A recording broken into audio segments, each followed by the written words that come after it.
د محترم حیات شیرزاد صاحب څخه یوه نوې مننه چې موږ تاسو ته د قرآن عظیم شان د اورېدلو سعادت را په برخه کې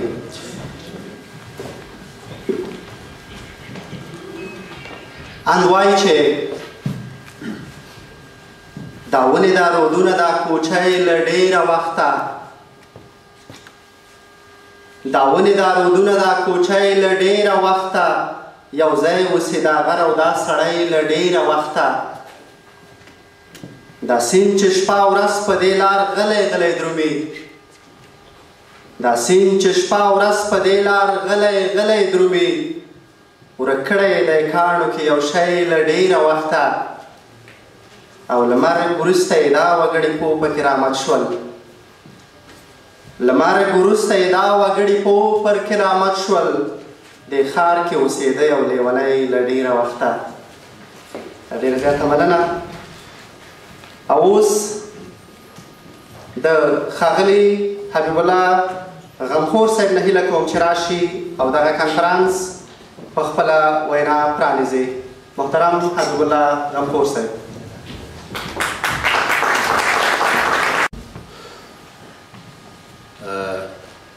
Agelo och Shagelo kära vänner, tjejer, gäster. Alla är välkommen till ungdomsinternationella konferenser och poesikväll. درنو دوستانو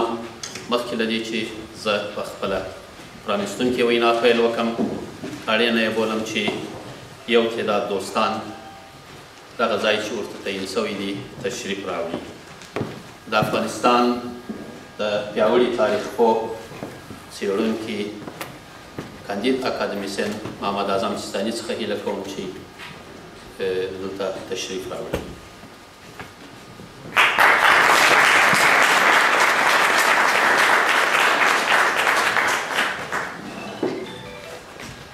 د سرتیر شاعر څخه چې خوشبختانه دنیا به مهار سي ولې سرتیر نه مهارېږي د هغه سرتیري څوک نسي را کنټرولولی موږ د ده په استعداد د ده په مینه د وطن ولس سره ویاړو سپین ږیري نه دی خو یو څو دقیقې دي د سپین ږیرو بغل ته کښېني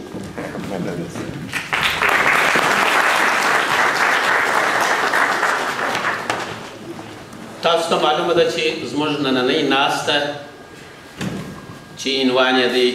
د ځوانو شاعرانو لیکوالانو ادیبانو او فرهنګیانو هڅونه درناوي او ستاینه د دغه پروګرام موږ ټول د زړه له کومې میلمانه دي خو یو څوک وي بیا د هغه په پلمه او بهانه نو خلک نور هم راغواړي د دغه پروګرام د درو میلمنو څخه چې ښاغلی باوري صاحب دی پیر محمد باوري هیله کوم چې تشریف راوړي بل وار خو قرار ناستو چکچک یې کولی دا وارې دلته قرار کښېني د ښاغلي اجمل عام څخه هیله کوم چې راسي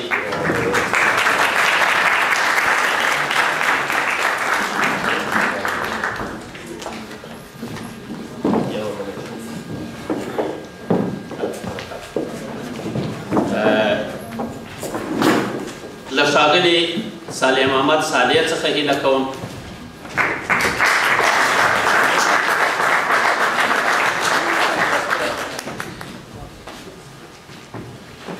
د ماشومانو لپاره کمې غلطه کړې نه وي د ډېرو کتابونو لیکونکی دا چې په بي بي سي کې څومره نقش او رول لري دا چې د ژبې د پیاوړتیا لپاره یې څومره کار کړی دی هر څوک فکر کوم په خبر دی اگر چې تر سرتیر صاحب دی هم کم نه دی وایي په ژوند مې ولاک سپین ږیري کې خو اوس بیا راوغواړو د ښاغلي ایمل پسرلي څخه هیله کوو چې یو څو دقیقې د سپین ږیرو بغل ته کښېني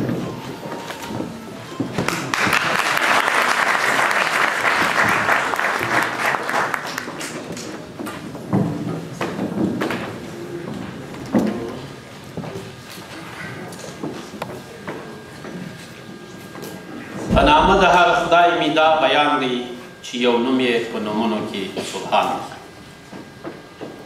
درنو دوستانو اجازه راکړئ تاسو ته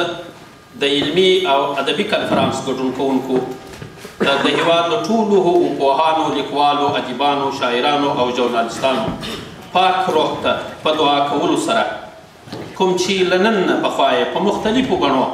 له موږ څخه جلا سوي دي د یوې دقیقې لپاره د دوی د روح او نام او نشان د یاد په خاطر چوپه خوله ودرېږو.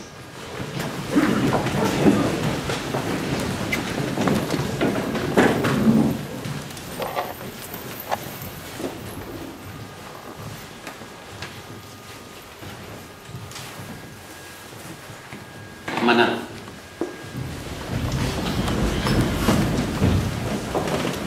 د سویډن د مالمو په ښار کې د افغانستان د پیاوړو ځوانانو فرهنګیانو ادیبانو شاعرانو د هڅونې او ستاینې نړیوال کنفرانس ته د نړۍ له مختلفو هیوادونو شاعرانو لیکوالانو ادیبانو تشریف راوړی دی چې زه له نومونو څخه ځکه ډاډه کوم چې زموږ وخت یو څه کم دی او دوستان تاسو ورسره معرفي سواست یو شمېر چې پر لارې دي د هغوی سره به هم معرفي سي. ولې د انګلستان هلند جرمني ډنمارک ناروې او یو شمېر نورو هېوادو څخه موږ تاسو مېلمانه لرو. نن د 2010 کال د سپټمبر 18 زموږ نننی علمي او ادبي کنفرانس پوره 2 ورځې کم 2 کاله وروسته په همدغه تالار کې دایریږي. د مالمو په ښار کې اوسېدونکو فرهنګپالو او غیرتي افغانانو هغه افغانانو چې په رښتیا سره یې په هر علمي او فرهنګي کار کې زموږ ملاتړ کړی او د دوی د ملاتړ په پایله کې پر دې بریالي سوي یو چې دا ډول درنې غونډې جوړې کړو. یو ځل یې بیا تاسو ته په دې کنفرانس کې د ګډون بلنه درکړم. غواړم څرګنده کړم چې موږ او په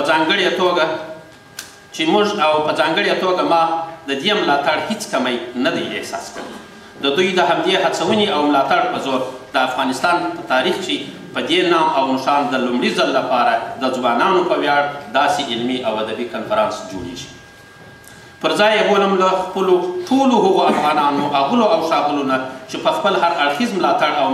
مرستو یې د دې علمي او ادبي کنفرانس د جوړېدو امکانات برابر کړل او په ورین تندي یې زموږ سره د دوی د دې درنې غونډې په جوړېدو د کارونو په سمبالتیا او د میلمنو په هرکلي کې مرسته کړې ده. د زړه له کومې د مننې او کورودانۍ احساس څرګند کړ. وطندارانو دوستانو فرهنګپالو کور مو ودان تاسو دې ژوندي یاست. دا ستاسو هڅونه ده چې دغسې کنفرانسونه جوړیږي. بې له تاسو هېڅ کار ترسره کېدای نشي. دې تاریخي ټکي ته مې ځکه اشاره وکړه چې په اروپا کښې د کومو علمي او ادبي کنفرانس او یا دا شان لوی غونډو جوړېدو تاریخ ته ځیر سو نو د مالمو ونډه د نورو هېوادو په پرتله پکښې درنه ده او د دې درنوالي دلیل دا دی چې د مالمو افغانانو د خپل هېواد او ولس په وړاندې خپل ملي مسؤلیت نه دی هېر کړی. زه په داسې حال چې خپل قدروړ میلمنو اغلو او ښاغلو ته د روغتیا ښېرازۍ او هوسا ژوند د دوام هیله کوم. هیلهمند یم چې تاسو ځوان نسل قلم تل همدا ډول غښتلی او د احساس نیلی مو د سالمو سیالیو په سر کښې قرار ولري. د دې غونډې د جوړېدو نه زموږ مخه یوازې دا نه ده چې ستاسو اغلو او ښاغلو هڅونې او درناوي پر لارو چارو وغږېږو، بلکې پر دې خبرې باندې هم غږېږو چې دروند او ملي مسؤلیت ستاسو پر اوږو ایښودل کېږي. امید لرم چې زموږ دغه ځوان نسل دې ټکي ته متوجه او پام ولري چې د خپل هېواد او افغان ولس په وړاندې او په عام کښې د ټول بشریت په وړاندې ستر انساني مسؤلیت پر غاړه لري. ځوانو قلموالو او د هغوی مینهوالو، زموږ دپاره د ویاړ ځای دی چې نن زموږ سره په دې درنه غونډه کې د افغانستان وتلی تاریخ پوه او ښاغلی او د غښتلي څېړنیز قلم خاوند کاندید اکاډمیسین محمد اعظم سیستاني د یو مشر په توګه برخه. همدا ډول زموږ سره په دې کنفرانس کښې د مالمو د ښار د دولتي ادارو او ټولنیزو سازمانونو د هولمې او کروکسبیګ د مکتب د هولمې د اکټیویټیت کورس استازي د NBW استودیو فوربوند استازي ګډون لري.